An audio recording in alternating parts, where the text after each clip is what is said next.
Start off with, there was Instagram that was put up, or I guess It was TikTok, baby. TikTok that was put up by My son. My oldest son, Shalon. And this is what I want to say to this. There are some people that are saying, oh, you should be ashamed of your mothering skills. You should be ashamed of yourself. This is what I'll say. Let's let it play out. Because the same ones that said to me, I was crazy, I was deranged, we watched it play out. So just like with my son, we'll watch this play out. And I do want to address this though, Shalon. When you say her daddy, then that's when mommy gonna say stop playing, because you know this has been Uncle Sid your whole life. Uncle Sid knew you before you knew you. So for you to say her 3 sons, yes, you're absolutely right. He has 3 sons. He can't claim you as his son because he's always been Uncle Sid, and he knows your daddy very well. and love that brother. And the irony of all of this is not what is said, but what's left off. Yes. See, you're leaving off the fact that the last time we laid eyes on you, your mother got you everything you needed for the newborn baby about 3 years ago. You're forgetting about how I, from Georgia, am talking you through getting your car after we gave you the half of the down payment for it. And you were 31 years of age, 32 years of age at that point. And I'm negotiating the deal with the dealer for you as you sit there. And you have the vehicle you're driving right now because of your mother. These are the things that you're leaving out when you're expressing what you're expressing in reference to your mother. You're not expressing the relationship that you have with your father, where you spoke ill to him, not to mention spoke ill to your mother, but somehow your mother and father and I all have a loving relationship and communicate back and forth because of the love that we have for you. The one thing these individuals, and to the individuals out here that oftentimes speak after they've heard one side of the story, there's an old saying: believe half of what you see and none of what it is that you hear. Please don't take our word for it, but what we will convey is this. Those who are parents and have raised their parents up to being adults. The children. Raise their children up to being adults. Right on. Those who are parents that raise their children into adulthood know that there comes a time and a place in which they determine their own decisions, their own path. You can have multiple children that are raised in one house, but they act and they take on different things. The reason why it was so important for us to entertain these conversations that we typically have privately, or that we're influenced to have privately amongst the people in our community, is because we need to stop being embarrassed about being human beings and about being black human beings. You will oftentimes hear us saying we are embarrassing ourselves in front of them. Who is them? Who are they? Because when you hear someone articulate these things, that is the slave's mentality. It makes us believe that we as black people need to conduct ourselves with dignity because white people are watching. You should conduct yourself with dignity because the spirit of you is watching. Come on. But we need to have these conversations out loud and taboo because we have a finite period of time together here on this earth. You will travel through infinity with the spirit that you have all alone, and you will not remember the ridicule that you receive, but you will be judging yourself. You will be determining for the rest of your life which way that you go, as you have thus far. So this conversation is about speaking directly to what situations are. And many people oftentimes, when they are presented with an issue, they stay quiet, they hide, they disappear. And what we're saying is that's not who we are, because what you cannot do is you cannot trick an honest person. Come on. You can demean, you can say whatever you want to say about them negatively, but what will happen is truth has a way of standing the test of time.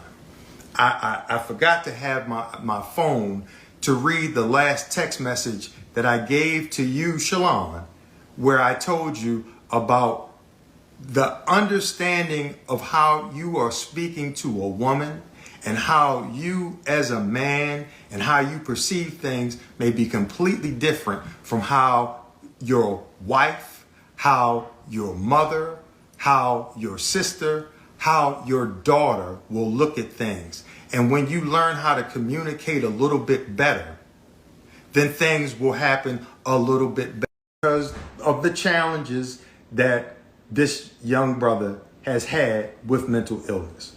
So we're communicating that out loud to speak to our community, to say, listen, y'all, if we have more public conversations, there will be less private angst. Come on. There will be less private issues that we carry on because we're afraid to communicate in front of white folks. So when we get to a place where you want to be free, you will stop being scared to say what's real. You'll stop being fearful of having conversations that normally take place in private and nobody ever really knows the outcome. And from there, when you were saying earlier about how we're looking in front of white folks. When I do hear our brother Greg Mathis say, the studio is watching y'all and the executives are watching y'all, so what? If the executives are watching closely, the individuals that would want to interact with us are those who are engaged and are in alignment with what is true. Come on. See, the first question would not be, Stephen A. Smith, why did you video someone? Or you won't entertain Kevin Hart is the biggest star in the world. She said that. Not only did she say that, not only when she spoke about Oprah and Tyler, these are individuals that you failed to hear that she said she loves them. And when you love folks, you tell them what they need to know, not what they want to hear.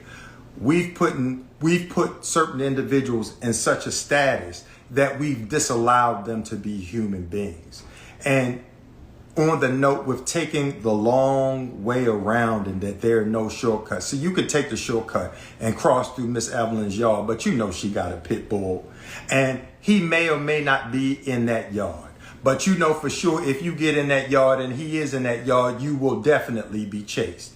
It is a bit safer to go around the long way because not only is it the right thing to do because you're not cutting through somebody's yard, their grass, trespassing on their property. But what happens is it may be a longer journey, but it's worth the trip. So we're going to take the long way around and we're not going to call out these individuals on platforms like this. We're going to call them up. Now, please don't confuse. When Monique is standing on stage, she has an artistic paintbrush designed to paint her life and make people laugh in a way in which a comedian is supposed to do. So her life experiences are fair game. They're fair game.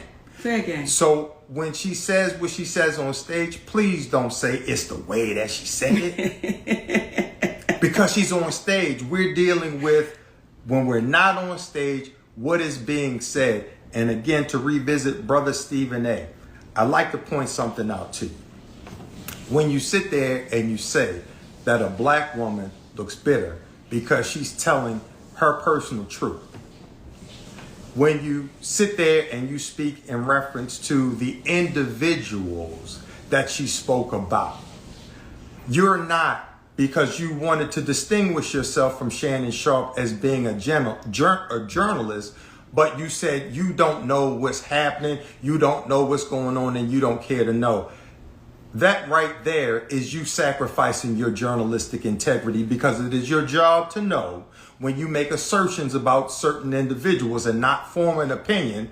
And you are supposed to ask the questions such as, when she said what she said regarding Kevin Hart and David Becky as it relates to him reneging on what he promised, and you asked the question, well, is there a reason, Monique, that he would do that?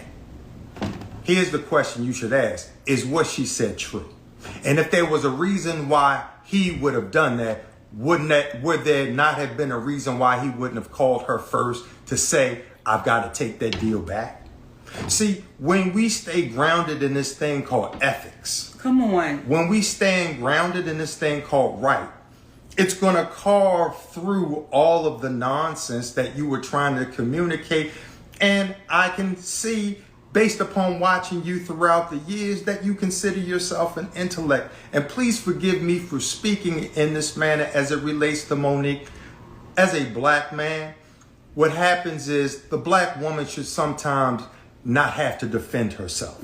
Sometimes there's a level of defense that should be had on her behalf for we as black men, because Monique didn't step to you when you were calling Kyrie Irving out for being a man and making a decision as a man to not get a shot, and ridiculing him because his father raised a man. You should not have called out Kwame Brown in the way that you did, calling him a bust, because you have forgotten that that black man has a family, and any man that has had the length of time that he had to live the dream in the NBA is not a bust in my book. He's a hero.